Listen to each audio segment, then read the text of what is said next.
केसरिया बालम आओ री पधारो मारे देश।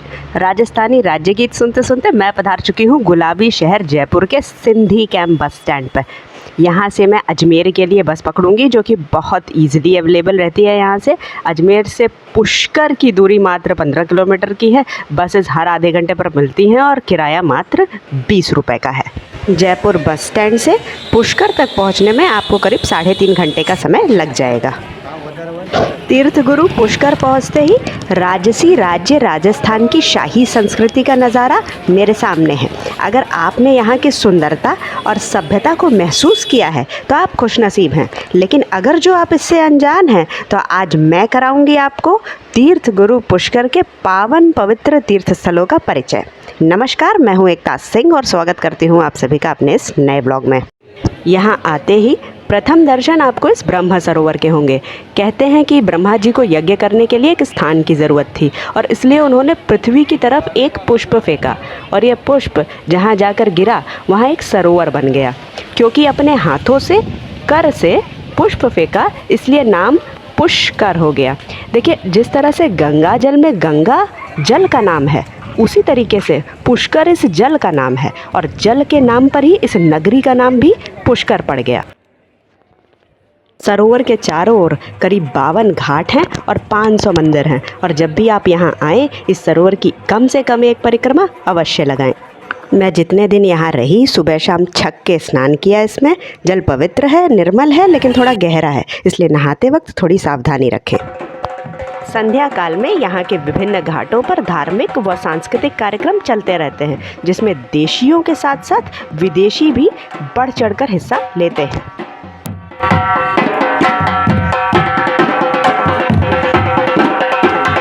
और अगर इन धार्मिक अनुष्ठानों में किसी वजह से रुचि न बन पा रही हो तो आप भी मेरी तरह कबूतरों और मछलियों को दाना डालने का कार्य कर सकते हैं, या तो इस राजस्थानी महिला की तरह विदेशी पर्यटकों के साथ अपनी संस्कृति का आदान प्रदान भी करना ठीक रहेगा।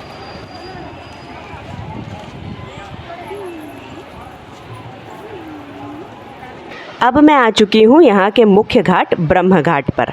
यही वो स्थान है जहाँ पर कहते हैं कि ब्रह्मा जी यज्ञ कर रहे थे। यज्ञ को पूर्ण करने के लिए ब्रह्मा जी की पत्नी की आवश्यकता थी। उन्होंने सावित्री जी को बुलाया, परंतु उनके आने में थोड़ा विलंब हो गया। शुभ मुहूर्त निकला जा रहा था, इसलिए ब्रह्मा जी ने गायत्री नामक स्थानीय कन्या से विवाह कर यज्ञ को पूरा किया। जब सावित्री जी ने ब्रह्मा जी को एक पराई स्त्री के साथ यज्ञ में बैठा देखा तो वह आग बबूला हो गई और उन्हें श्राप दे दिया कि उनकी पूजा पुष्कर के अलावा और किसी स्थान पर नहीं होगी। और इसलिए पूरे विश्व में ब्रह्मा जी का एक ही मंदिर है और वो है तीर्थ गुरु पुष्कर में।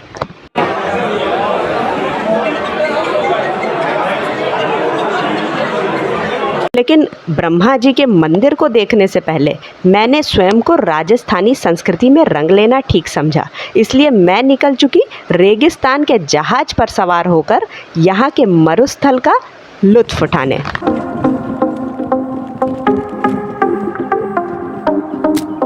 देखिए, जब बात सभ्यता और सुंदरता को एक साथ जोड़ने की हो तो राजस्थानी कपड़ों के आगे कुछ नहीं टिकता। यहाँ का पारंपरिक चटक रंग का गोटेदार घाघरा चोली पहनकर मैंने घूमर डांस भी किया और मेरे माथे पे सजता बुरला देखिए, जो कि लट्टू सा दिखने वाला एक प्रकार का मांग टीका होता है। राजस्थानी महिलाओं के आभूषण पूरे विश्व भर में प्रसिद्ध हैं। अच्छा, इसके बाद यहाँ के स्थानीय लोगों ने मुझे एक मैजिक लाइन दी और कहा कि आप यहाँ से 50 मीटर की दूरी पर जाके बोलिए। मैं फटाफट 50 मीटर की दूरी पर भाग कर गई और फिर उस मैजिक लाइन को बोला। देखिए मेरे साथ क्या होता है। चमचम चमके चूनर मारी बिंजाड़ा जी, चमचम चमके चूनर मारी बिंजाड़ा जी, कोई थोड़ो तो मारे संग नाचो बिंजाड़ा जी।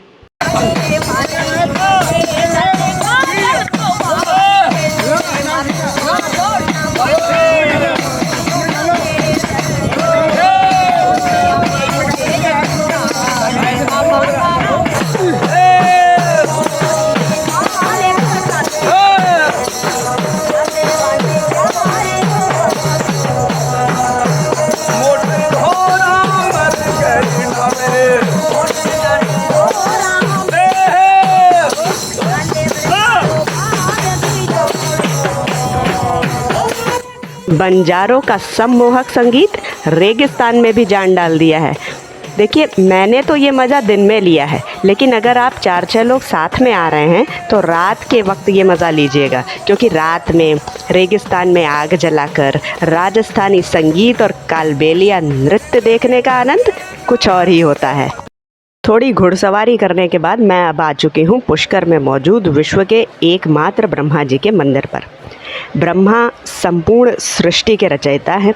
सभी देवता ब्रह्मा जी के पौत्र हैं, इसलिए उनको जगत पिता भी कहते हैं। जगत पिता ब्रह्मा जी का मंदिर आपके सामने है। मंदिर के अंदर कैमरा ले जाना मना है, इसलिए आप सब बाहर से ही दर्शन पाइए।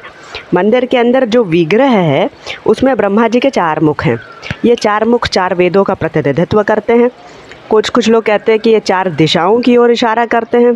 बहुत लोग ये भी कहते हैं कि 4 मुख चैतन्यता के 4 अलग अलग स्तर का प्रतिनिधित्व करते हैं। ये जो आप देख रहे हैं ये पीछे की तरफ से ब्रह्मा मंदिर का व्यू है। काफ़ी बड़ा मंदिर है ये अंदर से। ये ब्रह्मा जी के मंदिर से थोड़ी दूर पर ही उनकी पत्नी सावित्री जी का मंदिर है। वो देखिए, उस ऊंची पहाड़ी पर सावित्री जी का मंदिर है। सावित्री जी ब्रह्मा जी की पहली पत्नी थी। पहाड़ी पर चढ़ने के लिए यहाँ पर बहुत ही अच्छा रास्ता बना हुआ है। करीब 1 से 1.5 घंटा लग जाता है चढ़ने में। 800 से 900 सीढ़ियाँ हैं। सीढ़ियाँ चढ़ने में अगर आपको तकलीफ़ हो तो देखिए, उड़न खटोले की भी व्यवस्था है यहाँ पर। बहुत सारे लोग उड़न खटोले का प्रयोग करते हैं। मैं तो खैर सीढ़ियों से ही गई थी। ऊपर से देखिए यहाँ पर व्यू भी अच्छा मिलता है। यहाँ पर जो साइड में झाड़ियाँ हैं उस पे बहुत सारे खट्टे मीठे फल लगे हुए हैं। तो चढ़ते चढ़ते जब आप थक जाइए तो इन फलों को तोड़िए, खाइए और अपनी शक्तियों को पुनः स्थापित करते हुए फिर वापस चढ़िए।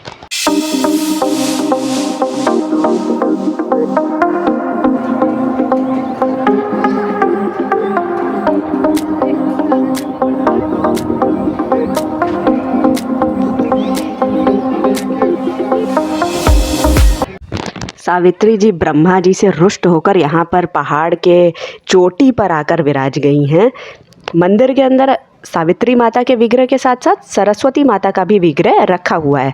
पूछने पर मुझे पता चला कि सरस्वती जी ब्रह्मा जी की पुत्री हैं, मतलब उनकी पहली पत्नी की बेटी हैं। बाकी यहाँ पर ऊपर बैठने के लिए अच्छा बना हुआ है। यहाँ पर आइए तो पहाड़ की चोटी पर आधा घंटा आप ज़रूर बैठिए, ठंडी ठंडी हवाओं का मज़ा लीजिए और पूरे पुष्कर का नज़ारा लीजिए। बाहर बहुत अच्छा है यहाँ पर बैठने के लिए। इसके बाद आप ये रंगनाथ मंदिर पे विज़िट कर सकते हैं। ऐसे बहुत सारे मंदिर हैं यहाँ पर। देखिए, रजवाड़ों का एरिया है तो तलवार भाला तो मिलेगा ही। और अगर सावित्री जी की तरह आप भी अपनी पत्नी अथवा पति से रुष्ट हैं तो यहाँ से ख़रीदारी अवश्य करें।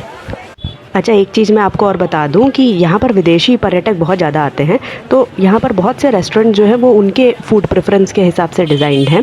जैसे ये वाला देखिए। लेकिन अगर आप देसी हैं तो दाल बाटी चूरमा के साथ साथ गट्टे की सब्ज़ी और पुष्कर के मालपुए खाना तो एकदम मत भूलिएगा, नहीं तो आपकी यात्रा अधूरी रह जाएगी। अब बस इतना ही कहूँगी कि एक बार यहाँ पर ज़रूर आइएगा। बाकी राजस्थान के अगले ब्लॉग के साथ मैं आपसे जल्द ही मिलूँगी। तब तक के लिए नमस्कार, प्रणाम।